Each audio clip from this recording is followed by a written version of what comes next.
Welcome back. As promised, over the next few videos, we're going to talk about graphics.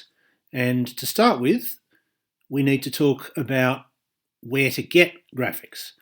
Because while some of us might be able to make art that we think is good enough for our game, and some of us might be prepared to pay somebody to create art for us, that's not going to be true for most of us. Most of us are going to be looking for art that we can use for free. Now, the first question you might ask is, well, why don't we just go to Google Images, for example, and do a search there. Let's say we want a monster. Okay, that's not very good. Let's say we want a dragon. I want a picture of a dragon. Yeah, that one looks pretty good. That one looks like the sort of thing we want. Or maybe this one will be the sort of thing we want. And if we look here, we can see it's 2000 by 1143 pixels, which is pretty good. Although in this case, we can see if you look closely, you'll see there's a sort of watermark, so we probably can't use that one. But this one,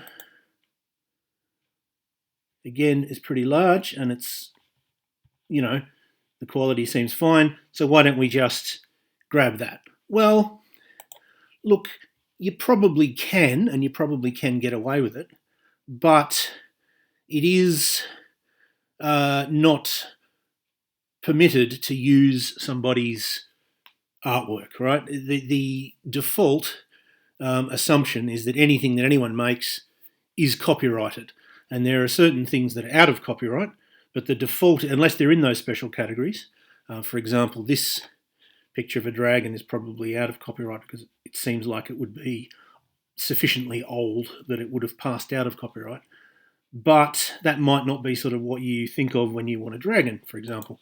So, I mean, if we're making a game on Twine, it's probably not going to attract the attention of any big companies. You're probably really not going to get a cease and desist letter if you use copyrighted art, but it isn't allowed, and it will put limits on what you can do with your game. You probably won't be able to sell it, or at least if you do, you might have some problems down the line, and you might find it easier not to do that.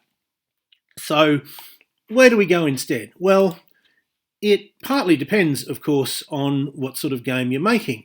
If you're making a game about World War II, well, naturally you want to find some archive of pictures from World War II. If you're making a game about, any other particular period in history, you want pictures that represent that period in history. But I'm going to sort of play the odds and assume that you probably don't want a specific period in history. In fact, you probably don't want anything historical necessarily. You're fine with some sort of fantastical, either fantasy or science fiction, or at least sort of non-historical, imaginary, fashion and technology, etc., being presented to you, because that is what most people who are making games like this want. So I'm going to show you a couple of sites in this video and in videos to come that you can use for that. And the first such site is Lexica, Lexica.art,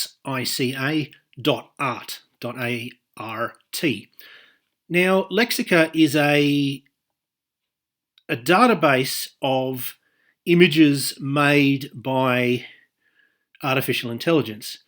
You are likely to have found out that recently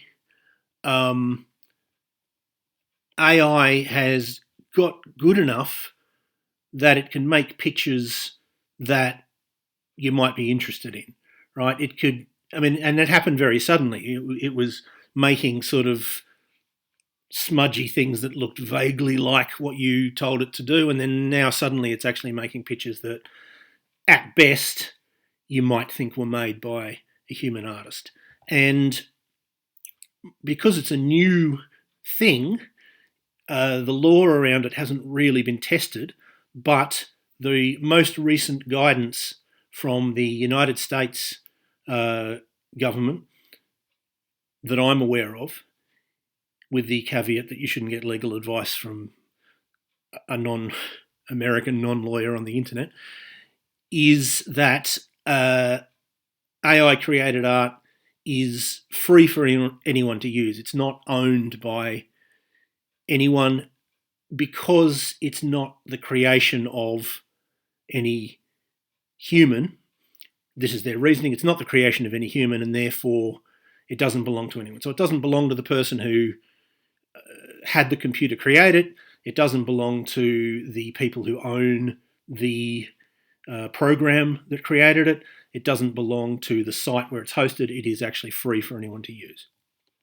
So that, of course, is good for our purposes. So let's go to lexica.art and let's do some examples. Now, you can just scroll. I mean, it depends on how specific you need to be. I mean, as I scroll down here, I probably wouldn't use this because it's a bit weird, but Skeletor as a cook is quite cool. But like, I mean, this one doesn't look very interesting to me, but this one does, and that's just one of the first few that was listed there, and it's meant to be a Chihuahua as a 15th century Ottoman Empire sultan. Okay. One of the interesting things about Lexica is that usually when people create pictures on it, they'll create 4 at a time, and the other 3 of the picture that you're looking at, of the set, which that picture is part of, you can click onto them and get other options. So if you like the idea, but you think, oh, well, he's got the wrong number of, fingers or whatever, that mistakes like that often happen with AI art, unfortunately. You can click on these others and see if they're more to your liking. And then let's say we decide that we like this one. You can right-click, open image in new tab, and that should work on both a Mac or a PC. And you get the picture, and then you can save image as, or you can copy image and paste it into a program. In a future video, I'll tell you a little bit about how to manipulate images, but or you can just save image as, and then eventually a dialog will come up which will ask you where you want to save it to, and then you've just got a picture which you can manipulate as you would anything else on your desktop. Now, you can create with Lexica. There's search, which is what you get when you first bring up the site. There's also generate, and this is very straightforward. That's not going to let me do it. All right, well, I'll just tell you because I can't do it anyway. You pick the size that you want, whether you want a sort of one that's higher than it is wide, or wider than it is high, or if you put it in the middle, it'll be square. And then you type in what you want, and then you press generate. Unfortunately, it's one of those things where it gives you free use for a little while, and then you've got to pay. You've got to pay a monthly subscription. It's not much, but most of us, I think, are probably going to be fine with just using using images that other people have made, which are free. So let's do some examples. Let's say we want to have cyberpunk